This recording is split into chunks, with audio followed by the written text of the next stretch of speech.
비가 내리는 오후 낡은 대문이 삐걱거리며 열렸습니다. 정수는 거실 창가에 앉아 뜨개질하던 손을 멈췄어요. 누군가 다가오는 발소리가 들렸죠. 심장이 두근거렸습니다. 현관문이 열리고 도연이 낯선 여자와 함께 들어섰어요.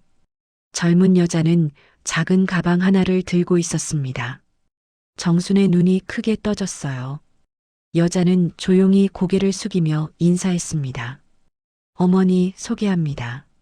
린이에요. 도연의 목소리가 떨렸어요. 정수는 자리에서 일어서며 여자를 위아래로 훑어봤습니다. 베트남에서 왔다는 그 여자의 얼굴은 낯설면서도 어딘가 익숙했어요. 린은 작은 미소를 지었지만 그 눈빛은 깊은 슬픔을 담고 있었죠. 정순의 가슴 한쪽이 서늘해졌습니다. 이 여자 정말 믿을 수 있을까? 정순이 낮게 중얼거렸어요. 도연은 린의 어깨를 가볍게 두드리며 말했습니다. 린, 잘 부탁한다. 우리 가족을 위해. 집안의 공기가 무겁게 가라앉았어요. 바람이 창문을 흔들며 스며들었습니다. 정수는 한숨을 길게 내쉬었죠. 이 집에 무언가 새로운 이야기가 시작되려 하고 있었습니다. 며칠이 지났지만 집안의 긴장은 풀리지 않았습니다. 첫째 딸 소연이 부엌 문을 박차고 들어왔어요. 린이 설거지를 하고 있었죠. 소연의 시선이 날카롭게 린의 뒷모습을 찔렀습니다. 돈 때문에 온 여자라는 확신이 소연의 머릿속을 가득 채웠어요. 린은 그 시선을 느끼며 몸을 움츠렸습니다. 막내 민재만 달랐어요. 학교에서 돌아온 민재가 린에게 달려갔습니다. 누나, 오늘 학교에서 그림 그렸어요. 민재의 순수한 미소에 린의 얼굴도 밝아졌어요. 하지만 둘째 아들 준호는 계단 위에서 그 모습을 지켜보며 눈살을 찌푸렸죠. 린이 들고 온 가방, 밤늦게 전화하는 모습, 모든 게 수상했습니다. 다음 날 아침 정순이 비명을 질렀어요. 금고가 열려 있었고 돈 봉투가 사라졌습니다. 가족들이 모두 거실로 모여들었어요. 린의 방 책상 위에서 서류 봉투가 발견됐죠. 소연이 그것을 집어들며 소리쳤습니다. 이게 뭐예요? 설명해봐요. 정순의 얼굴이 하얗게 질렸어요. 린은 아무 말도 하지 못하고 입술만 떨었습니다. 도연은 혼란스러운 표정으로 두 사람을 번갈아 봤죠. 정순이 떨리는 목소리로 말했습니다. 저 여자 어디서 본 얼굴 같아. 린이 천천히 고개를 들었어요. 그녀의 눈에 눈물이 맺혔습니다. 어머니, 저 사실 말씀드릴 게 있어요. 집안의 모든 시계가 멈춘 듯 고요했어요. 소연은 휴대폰을 꺼내 들었습니다. 경찰에 신고하려는 손가락이 화면 위에서 떨렸어요.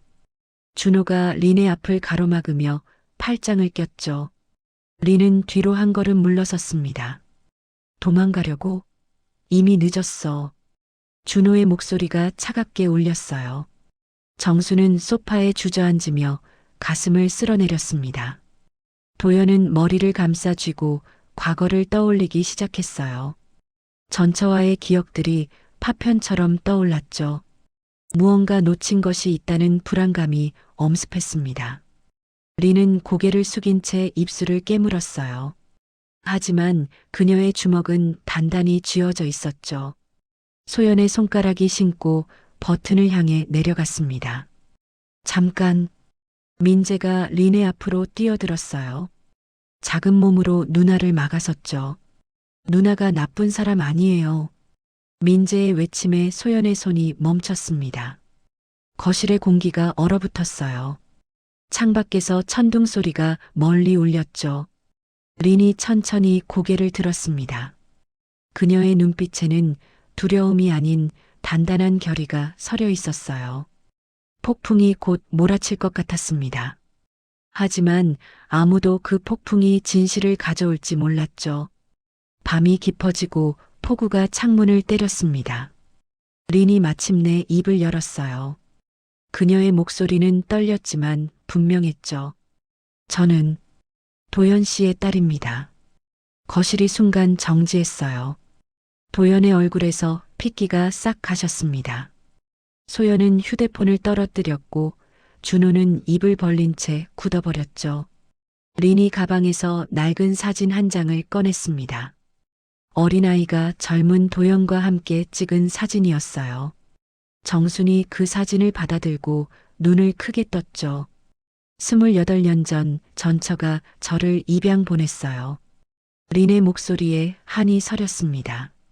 베트남 가정에 입양된 뒤 이름이 바뀌었고 뿌리를 잃었다고 했어요.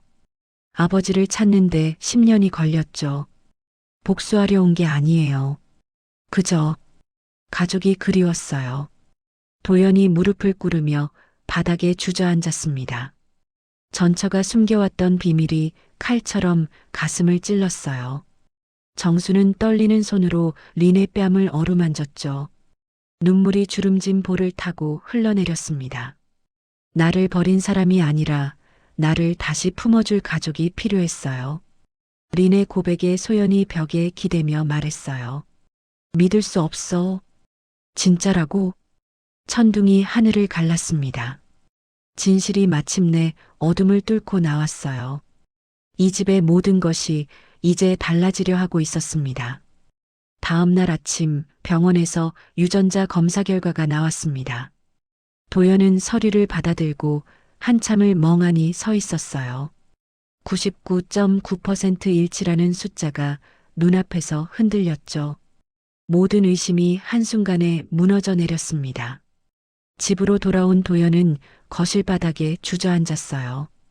정순이 그의 어깨를 감싸 안았습니다. 린은 방 안에서 짐을 싸고 있었죠. 떠나야 한다는 생각뿐이었어요. 소연과 준호는 식탁에 마주 앉아 침묵했습니다. 받아들이기엔 너무 갑작스러운 진실이었어요. 오해했던 자신들이 부끄러웠지만 쉽게 말이 나오지 않았죠. 민재가 린의 방문을 열고 들어갔습니다. 짐가방 위에 놓인 비행기 표를 보고 눈물이 터졌어요. 누나 가지마. 민재가 린의 치맛자락을 움켜쥐었죠. 작은 손에 힘이 가득 들어갔습니다. 린의 눈에서도 눈물이 흘러내렸어요. 정순이 방으로 들어와 린의 손을 꼭 잡았습니다. 주름진 손의 온기가 린에게 전해졌어요. 이제 우리 손녀야. 어디 가려고 그래? 린의 가슴이 무너져 내렸습니다. 그토록 찾아 헤매던 가족의 품이었어요. 하지만 마음 한구석의 불안은 여전히 남아 있었죠. 이 화해가 진짜일까 의심이 고개를 들었습니다. 저녁 무렵 정순이 부엌에서 음식을 차렸습니다. 린도 옆에서 조심스럽게 손을 보탰어요. 식탁에는 김치찌개와 베트남식 쌀국수가 함께 올라왔죠. 어울리지 않을 것 같았지만 이상하게 조화로웠습니다. 도연이 먼저 식탁에 앉았어요. 소연과 준호가 천천히 자리를 잡았죠. 민재는 린의 손을 잡고 나란히 앉았습니다. 6명이 한 상에 둘러앉은 건 처음이었어요. 침묵이 흘렀습니다. 숟가락 부딪는 소리만 작게 울렸어요. 도연이 떨리는 손으로 린을 바라봤습니다. 미안하다. 아빠가 너를 지키지 못해서. 목이 메어 말이 끊겼어요. 린은 고개를 저으며 작게 웃었죠. 이렇게 다시 만났잖아요. 정순이 린의 그릇에 반찬을 가득 담아주었습니다. 소연은 젓가락을 내려놓고 눈물을 닦았어요. 준호도 고개를 숙이며 입술을 깨물었죠. 우리가 너무 심했어. 정말 미안해. 소연의 사과에 린이 고개를 끄덕였습니다. 용서는 말보다 눈빛으로 전해졌어요. 민재가 갑자기 환하게 웃으며 말했습니다. 이제 진짜 누나 생긴 거야? 그 순간 식탁에 웃음이 번졌어요. 작은 웃음이었지만 얼음을 녹이기엔 충분했습니다. 새로운 가족의 이야기가 천천히 시작되고 있었어요. 몇 달이 흘렀습니다. 린은 작은 책상에 앉아 한국어로 일기를 쓰고 있었어요. 서툰 글씨지만 마음을 담아 한 글자씩 적어 내려갔죠. 가족이란 피로 이어진 것이 아니라 용서로 이어지는 것 같습니다. 창밖으로 봄비가 부드럽게 내렸습니다. 정수는 텃밭에 심은 베트남 고추를 바라보며 미소 지었어요. 린이 가져온 씨앗이 이제 파란 잎을 틀어 올리고 있었죠. 다르지만 함께 자라네. 정순의 중얼거림에 따뜻함이 묻어났습니다. 거실에서는 준호가 린에게 한국어를 가르치고 있었어요. 소연은 옆에서 베트남어를 배우며 웃음을 터뜨렸죠. 서로의 언어를 나누는 시간이 즐거웠습니다. 민재는 린과 함께 그림을 그리고 있었어요. 6명의 가족이 손을 잡고 있는 그림이었죠. 도연이 현관문을 열고 들어왔습니다. 손에는 린이 좋아하는 쌀국수 재료가 가득했어요. 오늘 저녁은 린이 만든 국수 먹자. 가족들의 환호성이 집안을 가득 채웠습니다. 모든 상처가 천천히 아물고 있었어요. 비바람이 지나간 자리에 햇살이 비치듯 이 집에도 평화가 찾아왔죠. 새로운 일상이 조용히 뿌리내리고 있었습니다. 1년이 지난 어느 날이었습니다. 린은 거실 소파에 앉아 가족 앨범을 넘기고 있었어요. 그 안에는 이제 그녀의 사진도 가득했죠. 생일, 명절, 소풍, 평범한 일상의 순간들이었습니다. 정수는 안락 의자에서 뜨개질을 하며 흐뭇하게 미소 지었어요. 손녀가 생긴 기쁨이 매일을 행복하게 만들었죠. 외로웠던 세월이 이제는 아득한 예질처럼 느껴졌습니다. 도연은 회사에서 일찍 퇴근하는 습관이 생겼어요. 가족과 함께하는 저녁 시간이 소중했기 때문이죠. 놓쳤던 시간을 되찾을 수는 없지만 지금을 온전히 살고 있었습니다. 소연은 린과 함께 작은 사업을 시작했어요. 한국과 베트남을 잇는 문화 교류 일이었죠. 준호는 동생들과 주말마다 등산을 다녔습니다. 민재는 학교에서 다문화 가정 이야기를 당당히 발표했어요.